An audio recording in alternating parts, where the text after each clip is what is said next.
दिनकु दिन चिंता बढ़ाऊँच चर्मरोग। गाँठू सहर शिशुठू वयस्क अधिकांश विभिन्न चर्मरोग आक्रांत होती डाक्तरखानार द्वारस्थ। शिशु माने इम्पेटिगो, स्काबिस, ऑटोप्रिक एवं डर्माटाइटिस रोग आक्रांत होता बेले हॉस्टेल किंबा मेस रुवा पिलांकु टीनिया, फंगल, स्काबिस, पिंपल भली चर्मरोग व्यापी थाए। सेहीपरि बिल बा चाष जमी रे काम करुवा व्यक्ति देहरे एक्जिमा, स्काबिस, पाणिखिया भली चर्मरोग होता है। सेहीपरि महिला बा झील मानकु पिंपल बा व्रण, स्काबिस आदि रोग होता है। 20% शिशु, 30% महिला एवं 42% पुरुष प्राय 8 ରୁ 10 प्रकार चर्मरोग आक्रांत होती। चाष जमी कीटनाशक पड़ुथिबारु चाषी युवपीढ़ी को फास्टफुड खाद्य, अत्यधिक ठंडा पानीय सेवन और बाहर खाइबा जोगु एवं हॉस्टेल रे एकाधिक छात्र छात्री रहुथिला स्थले जनकु एही रोग हेले अन्य जनकु व्यापी थाए।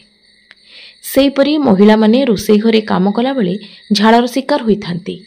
एही सबु चर्मरोग हेले बारंबार देह को सफा रखिबा, पिंधुथिबा वस्त्र प्रत्येक दिन बदलाइबा बा सफा करिबा सहित डाक्तरंक बिना परामर्श रे बाहर औषध व्यवहार न करिबाकू खोर्धा जिला मुख्य चिकित्सालयर चर्मरोग विशेषज्ञ डाक्तर हरप्रशांत त्रिपाठी कहिसेंती।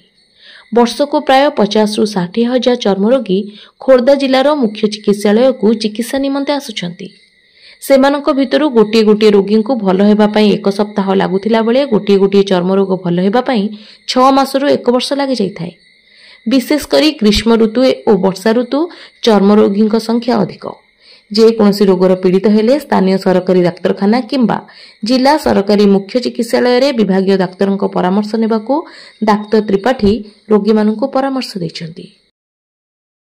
नमस्कार, मु doctor Haraprasanta Tripathi. I am a joint director consultant in skin and body. एठी मु स्किन ओपीडी रे दिन को अराउंड 150 पेशेंट देखे। एवरेज 150 ताटू बेसी भी होंती, गोटे दिन 300 भी होंती। सीजन रे एक्चुअली पेशेंट चेंज भी हुए। एबे जो सीजन चले छे सीजन रे हमर एक्चुअली इन्फेक्शियस स्किन डिजीज बेसी होछ। हम स्किन डिजीज को डिवाइड कर दवा 3 प्रकार रे। गोटे इन्फेक्शियस जोटा साधारणतः अन्य इन्फेक्शन रु आसे, जीवाणु, भूताणु, फंगाणु, बैक्टीरिया, भाइरस, फंगस। आ गोटे नॉन इन्फेक्शियस जोटा मनुष्य देहर सृष्टि हुए, जमती एक्जिमा, जमती एलोपेशिया, मुंडर बुआ खुंपी देला बेले जमती चुपटे पड़े जाए, सेटा नॉन इन्फेक्शियस। किंतु इन्फेक्शियस डिजीज गुडा हम साधारणतः बेसी देखुछु। जते आसुती लोक 150 ରୁ अराउंड 50% मेल, 50% फीमेल, से 50 और 40 रहउछंती। छोट छुआ भी सेतरे अछंती, फीमेल सहित हम काउंट करतो अराउंड 40%। छोट छुआ को बेसिकली स्केबिज हुए, जोटा सुखिला कुंडिया बैक्टेरियल इन्फेक्शन घा हो, फोटका फोटका भाया बाहर से मोह भाया क्रस्ट बाहर से बैक्टेरियल इन्फेक्शन।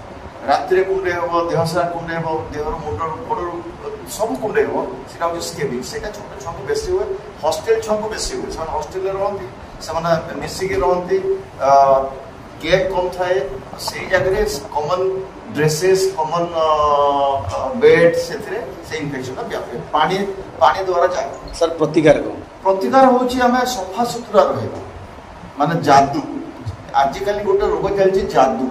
लास्ट 10 वर्ष वाला के कहउछन्ती कोविड पर हैला, के कहउछन्ती फोनी पर हैला, किंतु लास्ट 10 वर्ष लानी गोटे रोग व्यापी सेटा होछि जादू।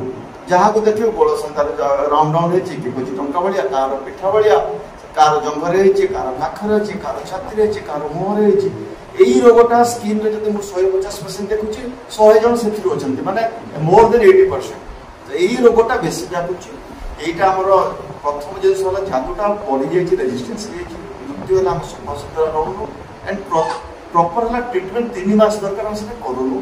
एंड जो स्केविडल, डेरोबियन, मनोमोहन, जादू मलम, पेंडम प्लस ए जो क्रीम हम लगे दउछु, सेथिरे एटा आउ रेजिस्टेंस हे जाउछु। एटा गोटे रोग। तो प्रतिकार स्किन रोग एते जो औषधि वर्षक 60,000 स्किन रोग पेशेंट देखुछु, ताकर कोन करा जाय पारे। गोटे है एक्जिमा गोटे रोग जोटा देहर सृष्टि हुए, सेटा तो लाइफ लॉन्ग रहिबो, मझे मझे हम छाड़िबो। ताकू जो माने आप वर्कर अच्छे, जो मैंने इंडस्ट्री में काम करती, चाष करती, लगिले हम से गोड़े करेंगे, कवर करेंगे, नड़िया तेल लगे करेंगे। तो सहीटा प्रतिकार सहीटा, किंतु जो इन्फेक्शियस रोगटा संपूर्ण ठीक हो पार। ए जो छोटे छोटा है ताको कुंडे होची ताको बोले स्किन हे तो से चिडुची तार इचिंग होतो चिडी जाउची जदि छोट छुआ चिडी पड़छ बड़ मान तो वर्ष वर्ष धरि ता मुंड खराब हो तो सर्वदे रोगटा कहीं छाड़ुनी बारंबार आसको पड़ुची सेति पे आपन पाखरे 50% काम मोर